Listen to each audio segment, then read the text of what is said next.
All right, we're wearing them again today for the third day in a row. You can't even tell if they're dirty or clean. The Nigel Sylvester Air Jordan 1s. These things are so freaking nice.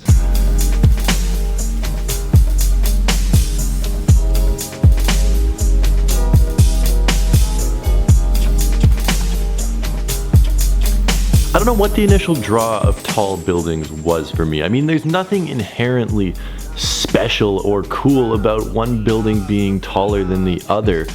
But for some reason over the past few years, I've just found myself drawn to tall buildings, and specifically cities with tall buildings. That's why you find me going to New York and Hong Kong and just giant metropolises filled with skyscrapers. I think it has less to do with the building and just what comes with a building that tall. It means that lots of people are inside it, which means lots of people are outside of it, which means lots of things are going on, something that you don't see a lot where I'm from in Winnipeg.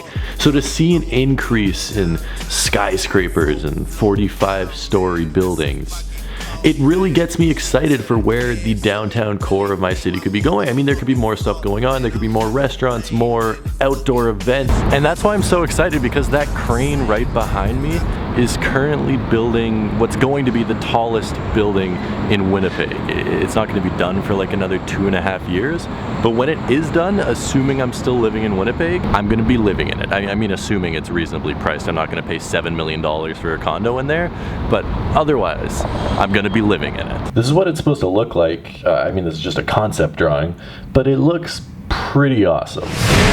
I just ran into Dylan and Tim Hortons. What do you think of tall buildings? I like them. See? Everyone likes tall buildings.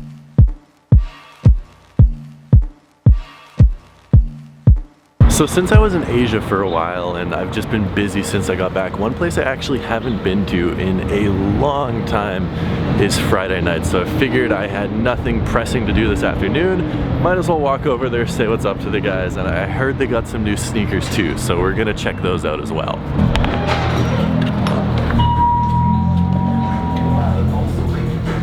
Hey, how you doing? Good, how are you? Good. Dude, you have Elton John shirts Elton now? all day, bro. Oh, is that Katy Perry? That's Katy, bro. That's my girl. How much can I buy this for? Buy that for 40 bucks. Wow, that's so worth it. Eric, since when do you have Bape? That's like the one Bape hoodie that we have. Cool. Yeah. If I buy this, kids will think I'm cool, right? Yeah, you won't fit it. It's a medium, and in Bape that means like, extra small. I can squeeze it though. These look like they could be my size, maybe, possibly. Yeah, size 11. $350 though, that's a good price. Canadian, not US. US, that wouldn't be a good price, but $350 Canadian, that's a good price. Supermoon yellows. This is the only pair of the 550s that I don't have. Also, apparently these are restocking this month. Are these restocking this month? I think these are new too, the regular playoff 9s or home 9s, or I think these are called the playoff 9s. I honestly have no freaking clue. 260 bucks, which is right around $20 under retail, which is great. And then these, the Raptor Jordan 7s. Okay, this is a great segue to talk about how quick the Raptor Jordan 4 sold out, because that was, what? Those things sold out so quick, and they actually have a resale value for just a GR Jordan. I don't know if it's because it's attached to an NBA team, I don't know if people just like the color, or if because it was supposed to be an OVO Jordan, and then they just took all the logoing off of it. I know they go for a lot of money in Toronto, obviously, and then besides that, they sell for like $40, $50 over retail everywhere, which is really, really surprising in there. I'm a little bummed out that I was in Asia because they didn't release anywhere in a size 12, so I couldn't get a pair. And now I don't really want to pay resale. Okay, these two shoes, this one right here and this one right here. I want to take a second to talk about these because both of these are apparently restocking this year. September 16th maybe, and then September 21st for the white ones. And I want to know how you guys feel about them. Like, obviously I purchased both of these for resale price. I paid $500 US for these. I paid probably around $500 US for, no, $400 US for those. Now I've sold these, I sold them for a good price, made money off of them. and I still own these, but they're gonna go down in price. These are gonna be worth retail by the time they restock on the 21st, and these are probably going to be worth $200 less than they are now, which after shipping and fees and taxes is going to be barely more than the $300 resale price. I want to know what you guys think. Do you like the fact that Yeezys are going for retail now, or are you a little bit bummed out? Do you like the exclusivity of it? Do you like the fact that they're a little bit hard to get, or do you like the fact that they're going to be super easy to get, and if you want this pair especially, you're going to be able to get it? Me personally, I like the fact that these are going to be widely available. I like the fact that these are going to be widely available, but I'm not going to lie, there's still a small part of me that wishes I hadn't bought them when I did, so I could just pick them up now for retail. I just looked on StockX and I saw that the price of them has gone down $70 already, which is nuts. $70, and we're still 3 weeks away from release, or 2.5 weeks away from them even coming out. Wow, I wouldn't be surprised if the resale on StockX was $240 by the time all was said and done, and that's losing money at that point if you're buying them for retail, and it looks like it's going that way. I completely smashed the inside of my lens, broke the part that connects to the camera, and it's like I had to super glue it to sort of stay. The point is, it's completely messed up, and when I was trying to put it back on, I got fingerprints all over the lens. Second time that's happened to me. Canon lenses, build them more sturdy, please. Like, I didn't even drop the camera, and it's somehow the plastic pieces broke from just taking it in and out and in and out. The other one I broke, I dropped it. Admittedly, that one was my fault. But this one, come on, Canon. One of the guys I follow in the sneaker Twitter sphere said that this had to be like the worst thing to happen to sneakers this year, and specifically to Adidas, and was just complaining about how Adidas is messing everything up.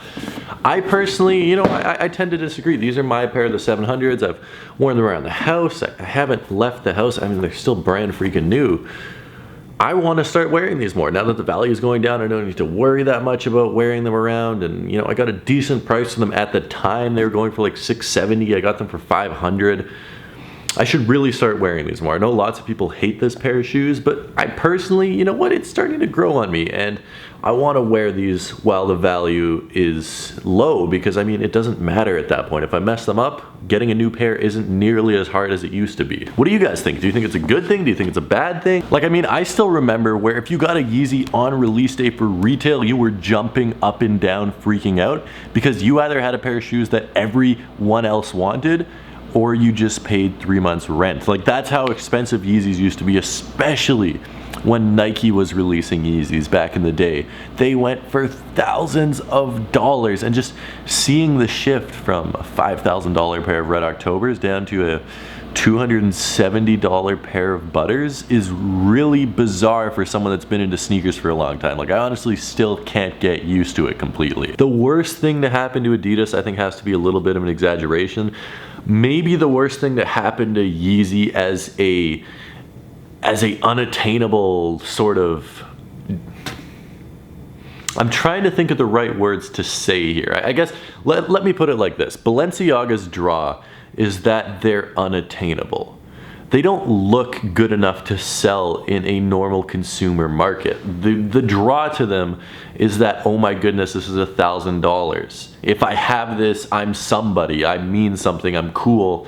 I have status. I have clout. Once a shoe loses that hype and the value, it's sort of completely down to what does the shoe look like.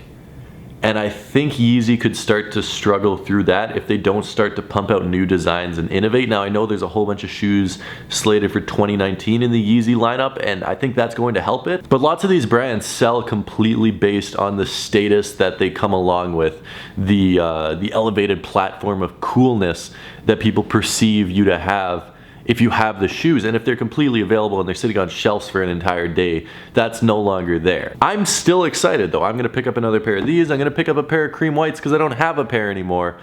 And I'm gonna be like $300 net profit up once I pick up that pair. So I'm not complaining. I'm very excited for the two releases. I wanna hear what you guys think down in the comment section below. So as always, I love you guys from the bottom of my heart, and I'll see you tomorrow. Peace.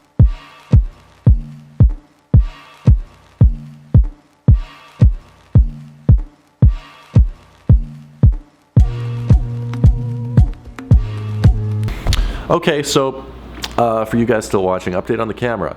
My Sony a7 III has a broken audio thing and is getting repaired. My second Canon 70D has a broken audio problem and is getting repaired.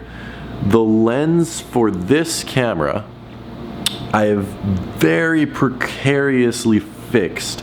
There's a little plastic lip that's barely hanging on, and if that falls off, I can't use this lens and I can't use this camera, and there might be no video tomorrow. I'm gonna try my best, but there might be no video tomorrow.